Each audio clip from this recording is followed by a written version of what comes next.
Welcome students.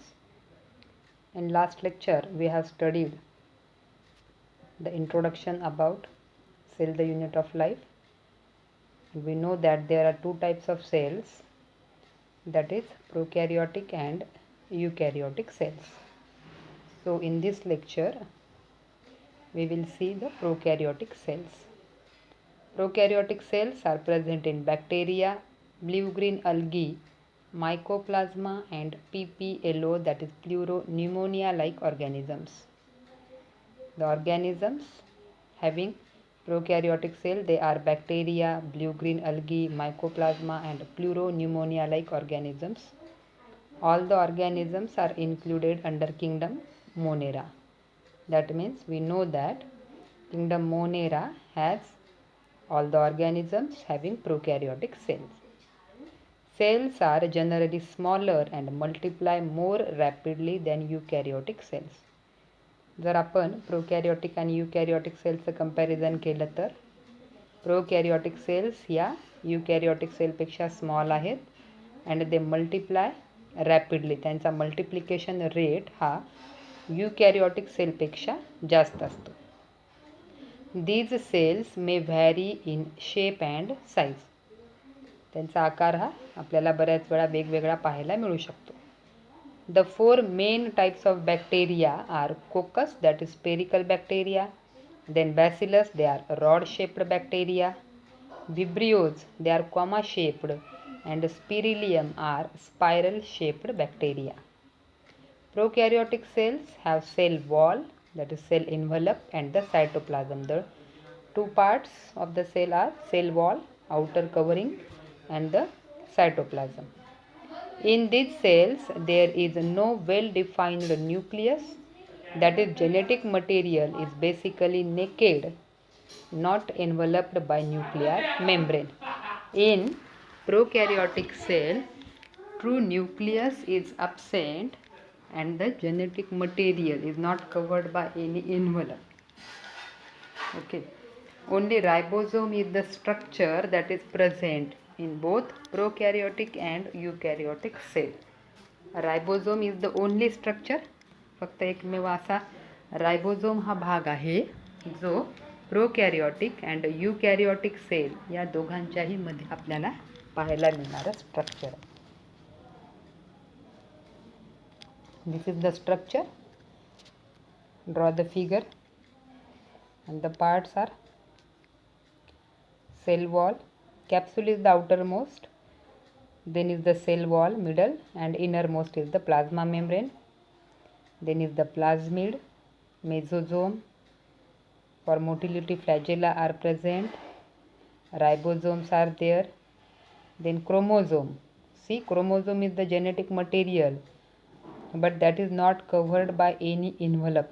त्याच्यावर असं membrane, जसं आपल्याला न्यूक्लियसवर एक कव्हर पाहायला मिळतंय त्या पद्धतीचं स्ट्रक्चर किंवा कव्हर हे क्रोमोझोमवर नाही आणि म्हणून ह्या सेल्सला आपण काय म्हणतो, prokaryotic cell. And pili are also present. Draw the figure. So first we will see the cell envelope, that is the cover.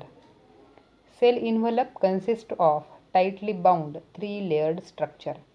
Cell envelope हे 3 लेयरनी बनलेला आहे. Outermost is the glycocalyx, middle is the cell wall, innermost is the plasma membrane. First glycocalyx. Glycocalyx is the outermost layer, सगळ्यात बाहेरची layer आहे, and it could be thin or loose sheath, then it is called as slime layer. जर ग्लायकोकॅलिक्स ही layer thin आहे तर त्या लेयरला slime layer किंवा slim layer असं म्हणतात. And if it is thick and tough, जर ही जाड आहे, टणक आहे, then it is called as capsule. तेव्हा ह्याला काय म्हणतात, कॅप्सूल. मग आत्ता जी आपण फिगर काढली त्यामध्ये आपण त्याला कॅप्सूल नाव दिलं आहे. म्हणजे ही स्ट्रक्चर कसं आहे, that is thick and tough. Then second is the cell wall. Cell wall is the middle layer. म्हणजे बाहेर जर आपण पाहिलं तर बाहेरून आत जाताना आपल्याला पहिल्यांदा ग्लायकोकॅलिक्स हे स्ट्रक्चर लागेल, मग लागेल cell wall. It is the middle layer. It determines shape of cell. सेलला आकार देणं हे या लेयरचं काम आहे. Again, it provides a strong structural support to prevent the bacterium from bursting or collapsing. ह्याच्या स्ट्रॉंग स्ट्रक्चरल सपोर्टमुळं, आधारामुळं सेल जी आहे ही ब्रस्ट होणे म्हणजे फुटणे किंवा त्याचं स्ट्रक्चर सगळं डिस्ट्रॉय होण्यापासून ही लेअर बचाव करत असते. कारण ही कशी आहे, आकार देणारी लेअर आहे, त्याच्यामुळे याला प्रॉपर शेप येतो आणि आतलं जे काही सायटोप्लाझ्मिक मटेरियल आहे हे आपल्याला ब्रस्ट होत नाही किंवा कोलॅप्स होत नाही. Then third layer or the innermost layer is the plasma membrane.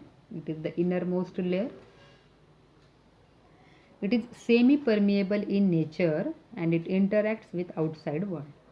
आता semi-permeable म्हणजे काय, तर it allows some particles to move inside or across the membrane. म्हणजे काही जे घटक आहेत त्यांना हे सेलच्या आत किंवा बाहेर जाण्यासाठी एंट्री मिळते.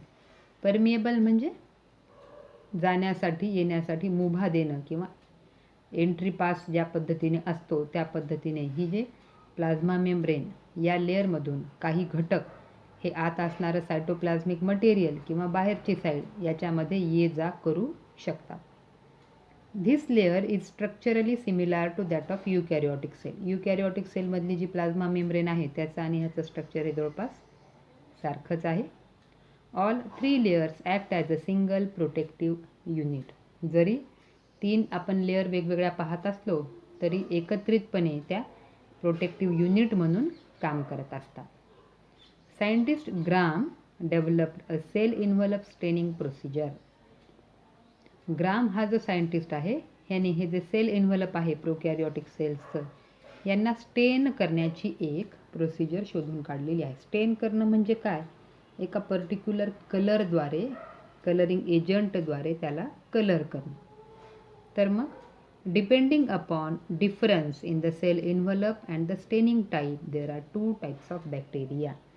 सेल इन्व्हलप कसं आहे किंवा कोणत्या सेल कोणत्या प्रकारचा स्टेन घेतात, त्या स्टेनमुळे त्या कलर होतात का नाही यावर आपल्याला बॅक्टेरियाचे किंवा या प्रोकॅरियोटिक सेलचे 2 प्रकार पाहायला मिळतात.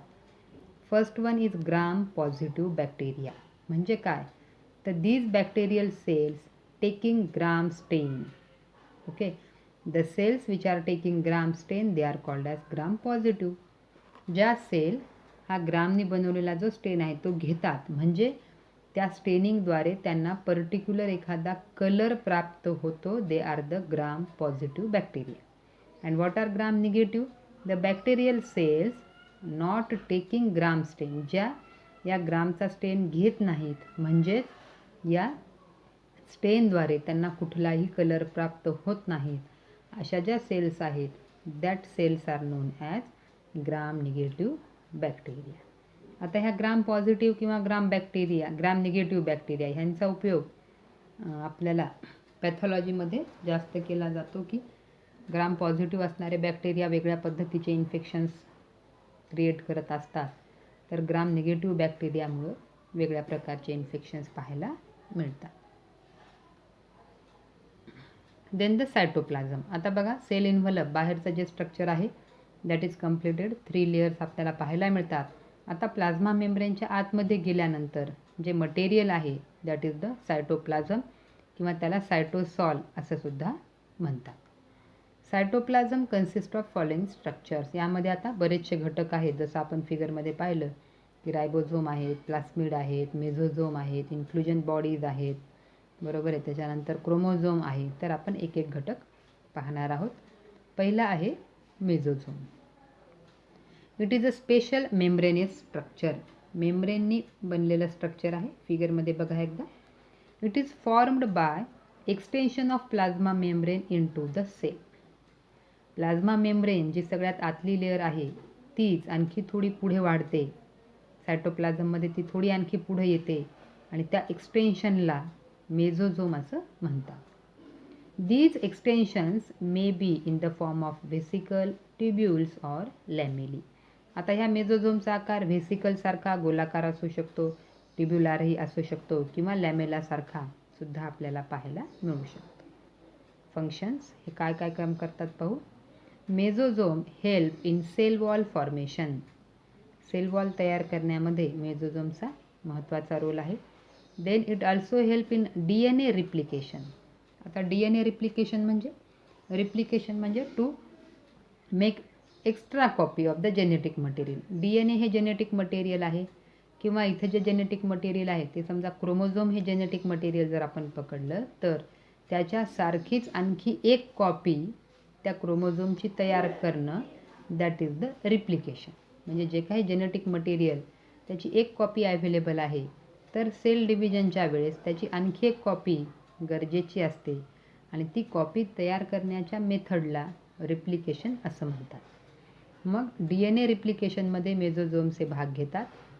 सोबतच distribution of DNA in daughter cells. आत्ताच आपण सांगितल्याप्रमाणे की सेल डिव्हिजनच्या स्टेपमध्ये एका कॉपीच्या 2 कॉपी म्हणजे DNA हा रिप्लिकेट केला जातो, आणि हा तयार झालेली एक्स्ट्रा कॉपी ही आपल्याला 2 सेल त्यापासून ज्या मिळतील त्यामध्ये इक्वली डिव्हाइड करणं आवश्यक असते, आणि ते इक्वल डिस्ट्रीब्युशन करणं, अगोदरची एक कॉपी, तयार झालेली एक कॉपी, अशा 2 कॉपीज आहेत, आणि सेल डिव्हिजनपासून आपल्याला 2 डॉटर सेल मिळतात. मग ह्या दोन्ही डॉटर सेलमध्ये जेनेटिक मटेरियल इक्वली डिस्ट्रीब्यूट करण्यासाठी मेझोझोमचे मदत करत असतात. Again they help in respiration. Respiration म्हणजे जे काही ग्लुकोज आहे किंवा जे काही फूड मटेरियल आहे त्यांचं ऑक्सिडेशन करून ATP मॉलिक्यूल किंवा एनर्जी डिराईव्ह करणं, दॅट इज द रेस्पिरेशन. त्या कामासाठी मेझोझोम्स मदत करतात. त्यानंतर सिक्रिशन प्रोसेस, ज्या काही सायटोप्लाझममध्ये चालणाऱ्या सिक्रिशन्स किंवा आवश्यक असणारे सिक्रिशन्स तयार करण्यासाठी सुद्धा मेझोझोम्स हे काम करत असतात. Then it help to increase the surface area of plasma membrane and the enzymatic content. ह्या ज्या मेझोझोम्स आहेत हे काय आहेत? These are the extensions of plasma membrane. म्हणजेच प्लाझ्मा मेम्ब्रेनद्वारे त्याचा सरफेस एरिया वाढवणं, सेलचा सरफेस एरिया वाढवण्यासाठी मेझोझोम्स हे हेल्पफुल आहेत. सोबतच एन्झायमॅटिक कंटेंट, त्यामध्ये जे काही एन्झाईम्स आहेत ते कंटेंट वाढवण्याचं कामसुद्धा मेझोझोम्स हे करत असतात. दिस इज अबाउट द मेझोझोम. तर बाकीचे जे काही सायटोप्लाझममध्ये येणारे पार्ट्स आहेत ते आपण नेक्स्ट लेक्चरमध्ये पाहणार आहोत. Till then solve the questions, watch the full video, and thank you.